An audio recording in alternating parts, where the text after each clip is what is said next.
Right. Mahabubabad జిల్లా మరిపేట కేంద్రంలో ACB అధికారులు దాడులు నిర్మించారు. అగ్రికల్చర్ ఆఫీసర్ సందీప్ 10,000 లంచం తీసుకుండగా ఏసీబీ అధికారులు రెడీ హ్యాండెడ్గా పట్టుకున్నారు. రైతు బీమా పథకాన్ని వర్తింపచేయాలంటే లంచం ఇవ్వాలని హుకుం జారీ చేసినట్లు తెలుస్తుంది. ఈ నేపథ్యంలో అధికారులు దాడులు నిర్మించారు.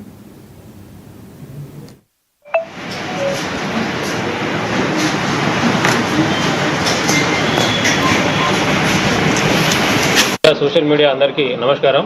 ఈరోజు మండల్ అగ్రికల్చర్ ఆఫీస్ మరిపేటలో జరిగిన ట్రాప్ వివరాలు ఏంటంటే, గత నెల అనేపురం గ్రామానికి చెందిన ఒక రైతు చనిపోవడం జరిగింది. అతడు వ్యవసాయదారుడు. అతడికి గవర్నమెంట్ తరఫున 5 లక్షల రూపాయలు రైతు బీమా రావాల్సి ఉంది.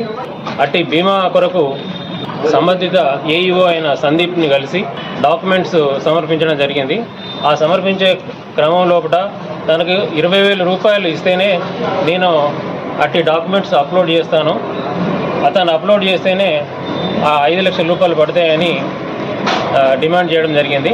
అన్ని డబ్బులు ఇచ్చుకోలేను అని చెప్పి ఎంత బ్రతిమలాడిలో కూడా అతను వినకుండా డబ్బులు ఇస్తేనే అప్లోడ్ చేస్తా అని చెప్పాడు. అయితే డబ్బులు ఇచ్చి పని చేయించుకోవడం అతనికి ఇష్టం లేక హన్మకొండలో ఉన్న మా ఏసీబీ ఆఫీస్కి వచ్చి ఫిర్యాదు చేయడం జరిగింది.